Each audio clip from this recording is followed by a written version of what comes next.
All right, what's up, everyone? I'm Rudy from Drinks and a Movie Podcast, and I've got my co-host for this video, Chris Cowling, frequent guester on the show. And today we're going to be doing our review of the 2024 George T. Stagg from the Buffalo Trace Antique Collection. We're pretty excited. Never thought I'd see the day that I'd own one of these and have it in my hand. Thanks to one of my dear good friends for helping me acquire this. You know, you'll get your taste soon enough. So we're gonna break the seal and go for it. This is something we both have had in the past. I think we tried it at the Cove. We did like a flight of It's been a while. Recently, you did the William LaRue Weller, right? I think we both did. So yeah, man, we're here. We're also gonna be chatting about, as we let this open up, our 5 just like kind of favorite Christmas holiday movies for the Christmas season. Just giving some rec, since this is Drinks and a Movie after all. Just a little guy for now. You can go like up really right there. Just fill it to the top. Yeah. So anyway, we're coming in at, this is 15 years old. 15 years, 2 months, I think, at the youngest in this bottle. 135 proof, non-chill filtered. Yeah, you guys all know, I think this is one of the most sought after. This is bucket list shit. Like, like, I don't know, there's no... Wow, I don't know if there's any going up from here. I think this is like the podcast is going to shut down. The podcast is going to shut down. This might be the last episode. Wow. Right. I'm going to smell it a little bit, then I'm going to set it aside. Yeah, 135. I want to give it a little chance to open up. Right out the gate, though, you definitely get, of course, right, the Buffalo Trace like cherry note. 100. A lot of that oak. That's like kind of sweet oak. Yeah, now a little bit of like a leatheriness on that. Want to froth it? Yeah, so we'll let this open up. So, Chris, first off, what's your first? We'll do like a top 5, like holiday, Christmas movie time recommendations. No, you're good. Okay. Come over here like this. There's more room over here.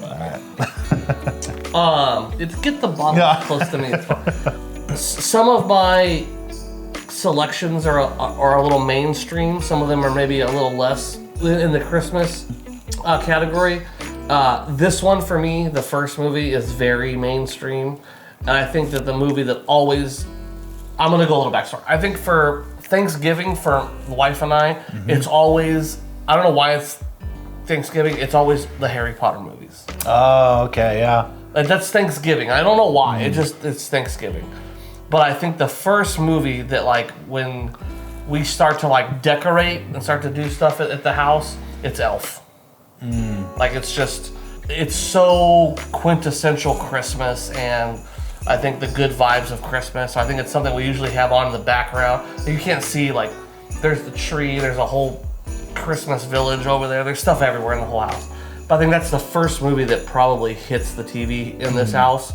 That's quintessential Christmas. Yeah, that's definitely a modern classic, but I've never been too... I mean, I do like it, and I'll see it when it's on, but I've never been a super big fan of Elf. Okay. And I love Jon Favreau, you know, Will Ferrell's funny. It just has never really hit for me. Like, I don't own it. I never seek out to watch it. But it's always on. I get choked up every single time in the scene when they're all sitting there, they're singing, and the dad is just mouthing it. And he's like, "Dad, you're not really singing." And he's like, "Yeah, I am." He's like, "No, you're just mouthing the words." And there's something about like Santa like flying over everybody and everyone seeing Santa and being like, it's all these adult. Oh, he is real. Like, it's always like very emotional. I don't know why. It's just I don't know. I really like the movie. So the first one I'm gonna say is Scrooged. Okay, Bill dude, Murray. That is great. I talked about this recently on... Back up, guy. That might work for the ladies. Now, more than ever, it is important to remember the true meaning of Christmas. Don't miss Charles Dickens' immortal classic, Scrooge. Your life might just depend on it.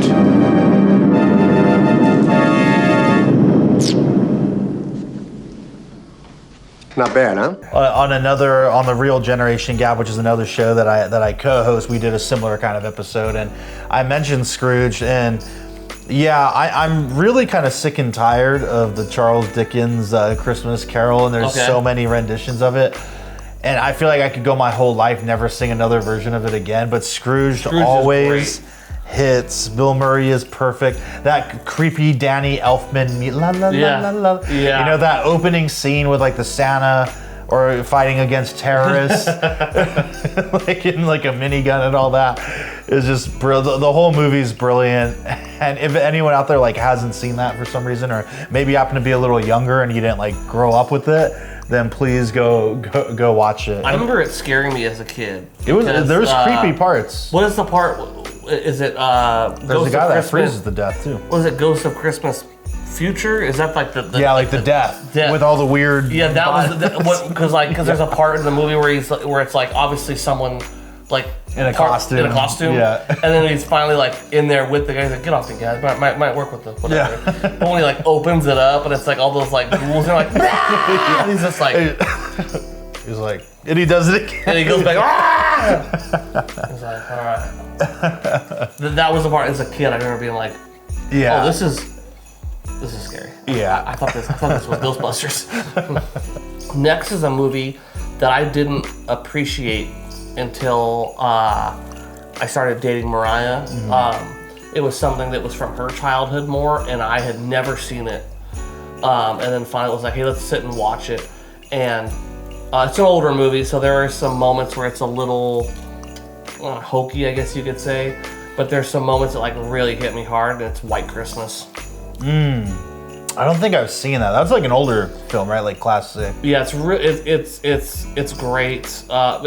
a musical, a lot of dance numbers and stuff. But everything. I mean, it starts off like World War II, and it's all about like they love this captain and their commitment to him and all this stuff. But he's leaving and stuff like that. And then I don't want to get too far in the movie, but basically like they go to some like. They end up going to it's these two guys that are it's like Bing Crosby and I can't remember the other guy's name. They have like a show that they do, and they end up going to like Vermont, and it's not snowing, and it's this like failing like resort, like hotel resort, and they get there and it's the captain that owns it, and he's failing, and everything's going poorly, and they're just like, well, what we'll do is we'll put the show on at his resort, and we'll help bring people in, but they end up bringing in like all of the people of their company, of their army company, and for when he comes out, he sees all these people, and they televise it. It's very emotional because this man who is like, there's a lot of parts to it, but I don't want to get anyway because it's very good. Yeah. It's a very good story, and just how much that all of these men loved this man, and how he kind of lost that a little bit, and then when they all come back, but then also the Christmas numbers. I mean, that's White Christmas. That's where the song is from. I think it's just a great Christmas flick.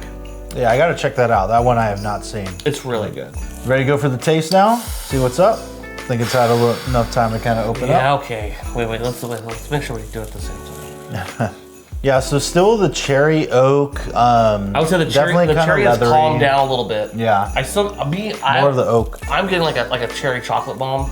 Okay. Like almost like a chocolate covered cherry. I've already popped. Yeah, definitely like a lot of the oak, some of the like leathery kind of note. Already, thank you. Yeah. Merry Christmas, man. Cheers.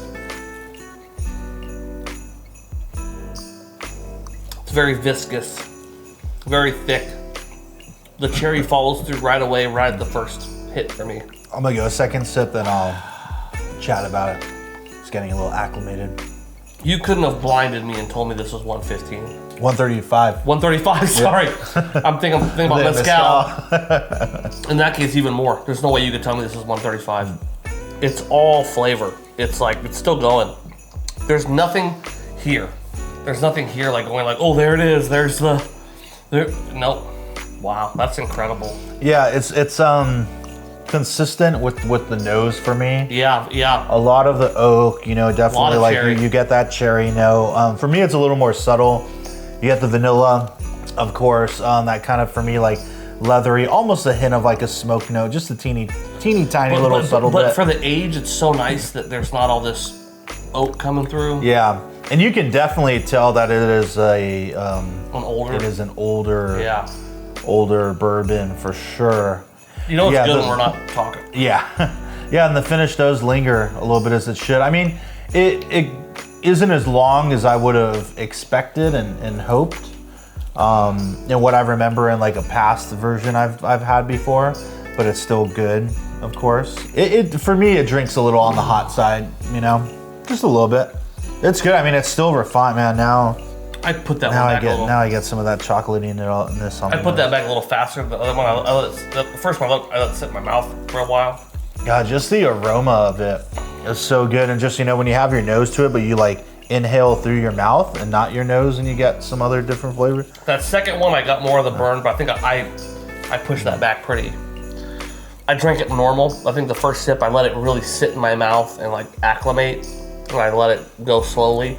I think you just said it best. It's a little muted from the nose, which I appreciate. Like if it was punching what the nose has, for me, like personally, it's just like, it's like somebody baked this perfect like chocolate. They put a little bit of vanilla extract in it.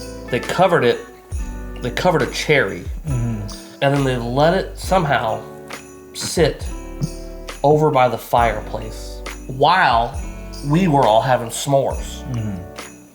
And somehow that even kind of, the smokiness, I get like this, I don't want to say marshmallow, I'm not getting a marshmallow, but like there's like this sweetness with the chocolate and the vanilla and the cherry. It's just like, I think I may have said this the first time we had it, it was everything I expected. Yeah. Like, it's just like, you read all the things, you see all the guys that get these bottles so easily, like, oh, they sent this to me. You're like, fuck me. Must be nice. Yeah, and you see them talking about it, and you get that in your head, and you're just like, man, I hope that when I get to try this, that's what I get. Or what if I get it, I'm just like, yeah. But it's special. It's just, yeah.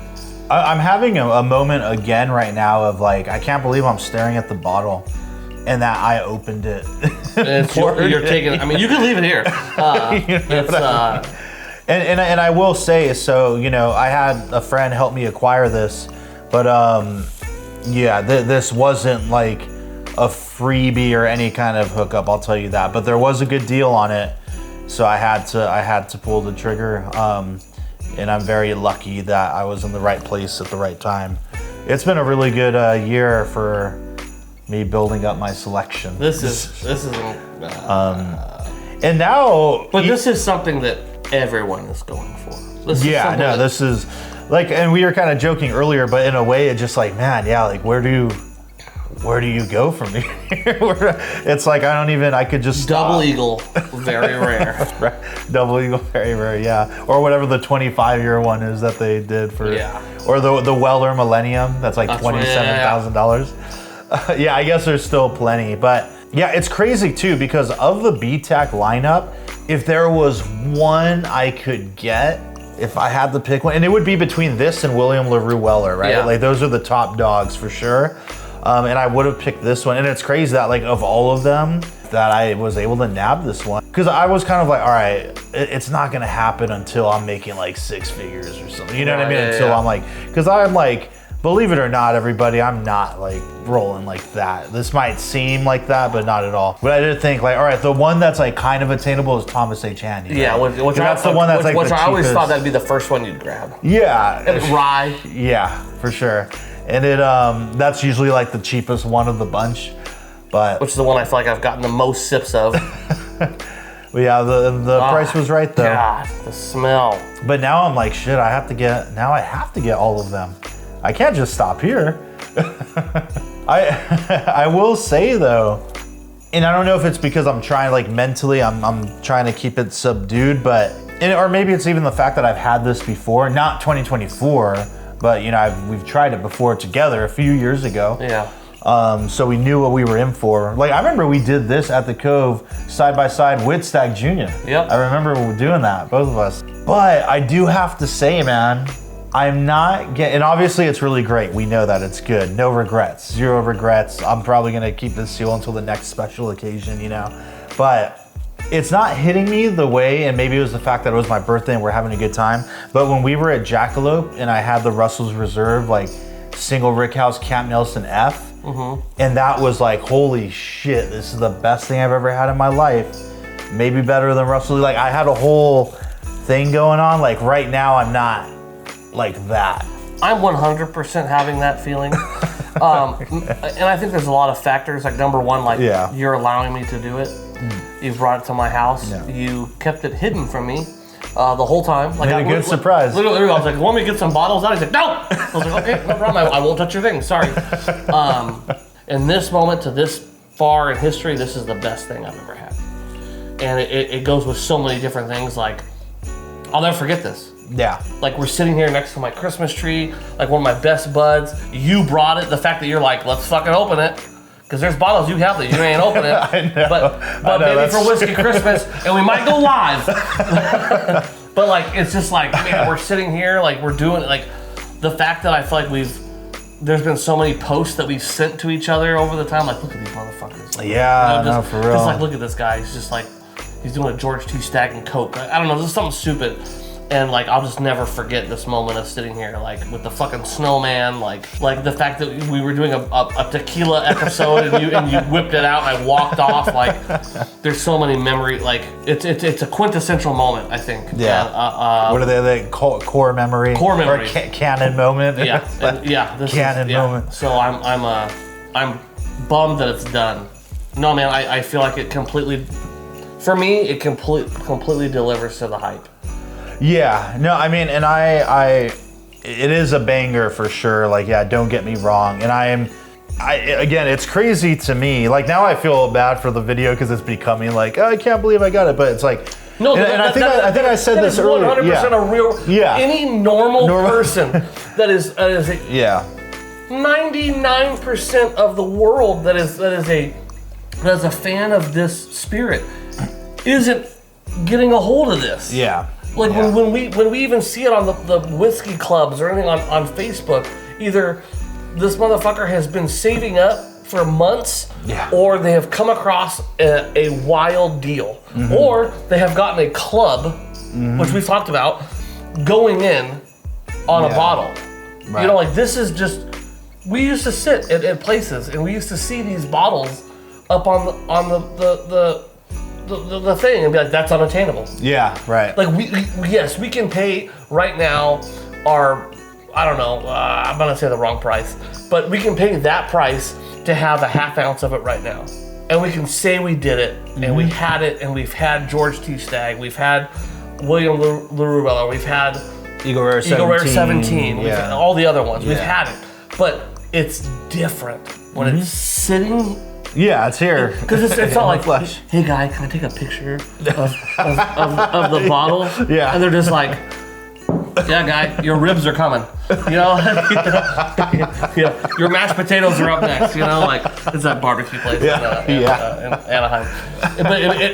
But at some point, Rudy, the bottle goes away. Yeah. And it goes back up there and your moment's done. But you're going to pick this thing up and take it back home. And that immediately makes it different. Yeah. If anything, sure. I think it makes it hit a little harder. Yeah.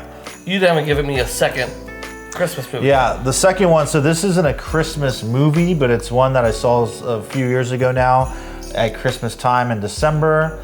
It's a winter western, spaghetti western by Sergio Corbucci, The Great Silence, Il Grande Silencio with Klaus Kinski. I've never heard of this. Oh, dude, it's my favorite.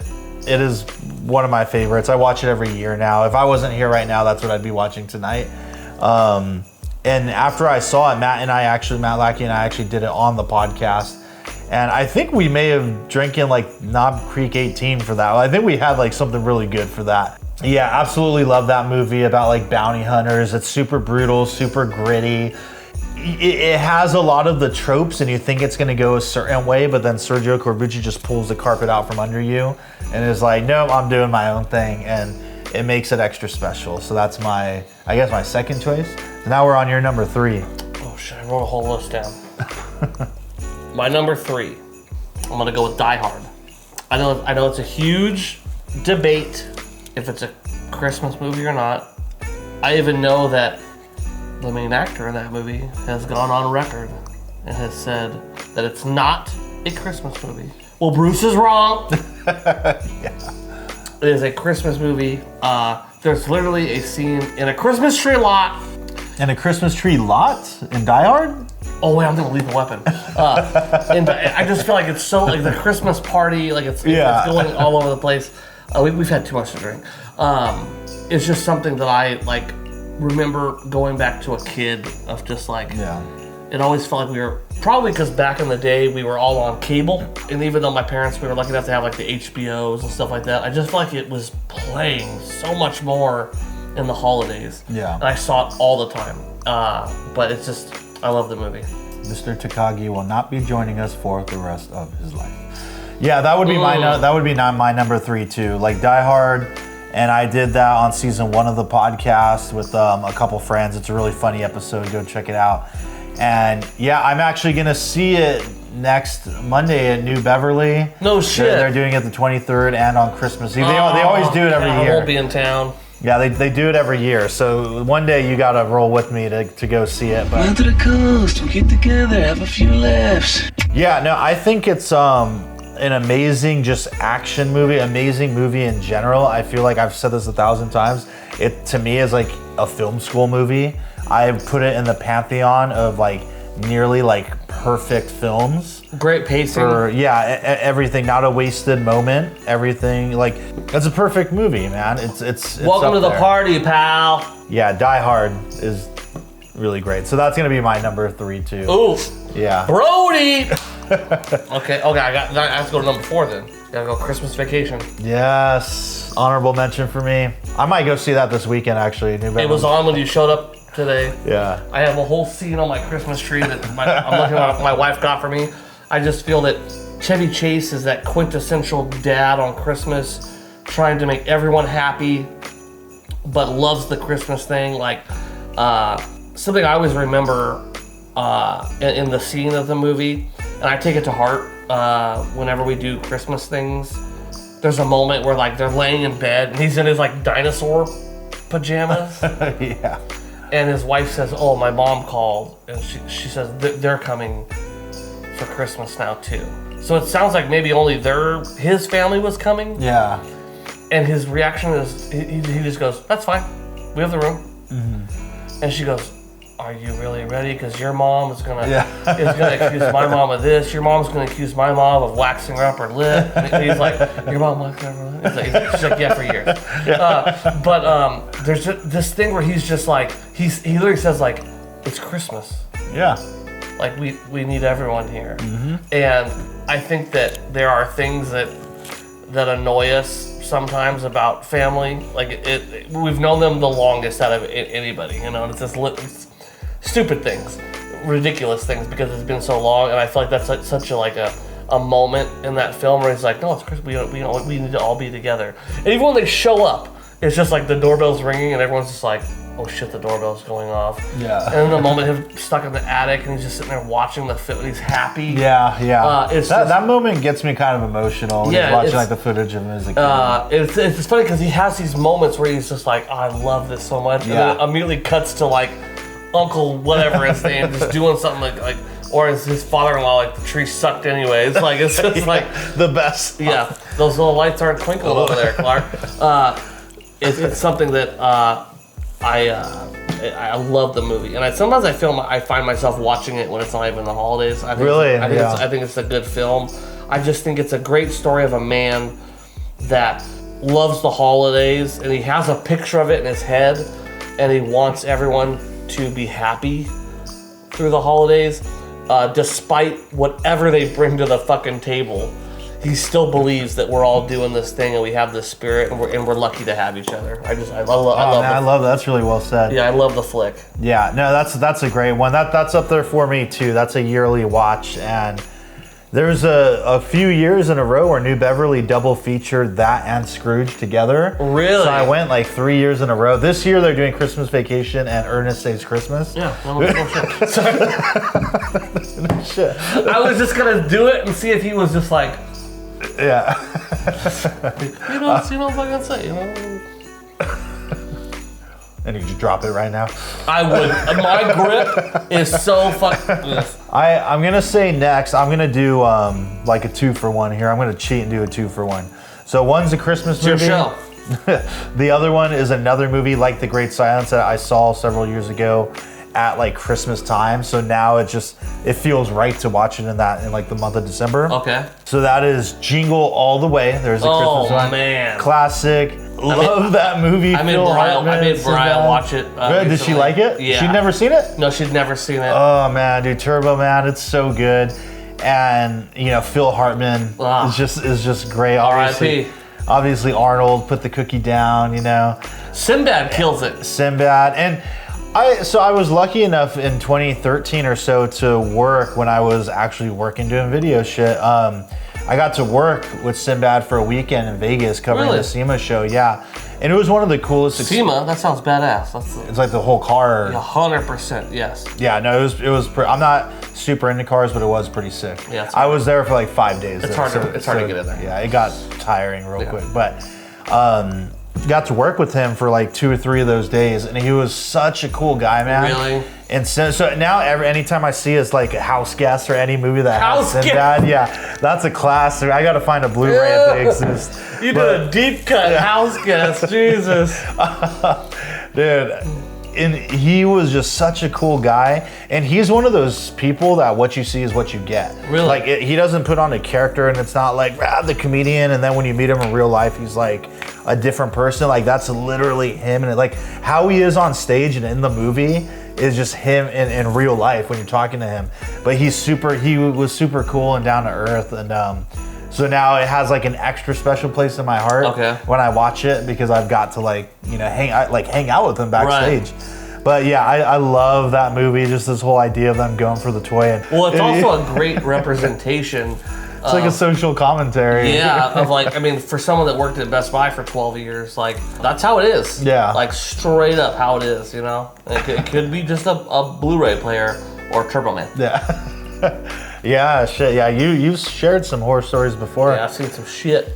The other one that's not Christmas related, but I got to watch around this time is The Dirty Dozen. I don't know if you've seen The Dirty Dozen. It's been a long time. Dude, watch it again, man. It is so good. Stacked cast. I mean, Lee Marvin, John Cassavetes, Sutherland, Charles Bronson, all kinds of folks, man.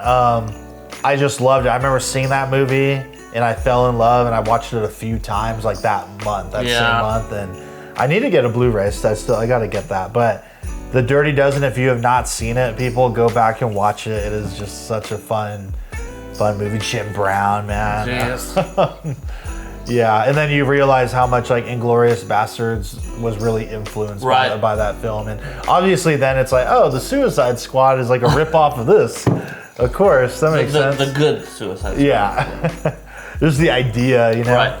But all right, we're down to number 1, I think now. Huh? Well, this will be my last one. I haven't put them in any order, but my last one I may have already kind of messed up and mentioned it, but it would be Lethal Weapon. Ah, okay. Like it just feels like it's one of those things that I immediately bring it to Christmas time, and maybe once again it's one of those things just as Die Hard, where it was playing more. I mean, the movie starts off with A Christmas Carol, like as it's like zooming in and coming around. Oh, does it really? Yeah. As it goes, have you seen it? Mm-mm. Oh, it's her. She's in her hotel room and she's doing drugs. The scene with Mel Gibson in the Christmas tree lot, when he's like, and he acts like the Three Stooges. I remember that's a movie I remember also vividly of my parents not letting me see certain scenes in the movie. Yeah, you've talked about this before. And there's 2 scenes in it. One is the nudity in the beginning. Yeah. And I'll be like, whatever. And there's another scene with him in his trailer, which I don't want to give away because you haven't seen the movie. But I remember like when I finally saw it, like probably not too long after being a little kid, because I was lucky enough to have like HBO in my room. But the scene of him in his trailer is intense, and it's like I think it was the first scene I remember as a young person being like emotionally floored and thinking the scene itself with the actor was real. Okay. And I still think to this day, I think that Mel Gibson cries better than anybody else on camera. Okay, shit. That's just my opinion, but in this moment, the way he gets choked up is it's kind of flooring. But there's a lot of Christmas stuff going on. I mean, there's like the Christmas party. They're getting ready for New Year's. All this stuff when his daughter walks down. The saxophone solos throughout the whole. I remember as a kid, I was a saxophone player. That movie, I think, is what pushed me to be a saxophone player. Really? Because how much that's. I think it's David Sanborn. He plays and just rips over that whole soundtrack. It's fantastic. But it's also like this great action flick as well. And I own it, and it's something I feel like I'm like, well, it's Christmas, and I put it on, and Mariah's just like, I'll play a game on my phone. And then she's just like, what is happening?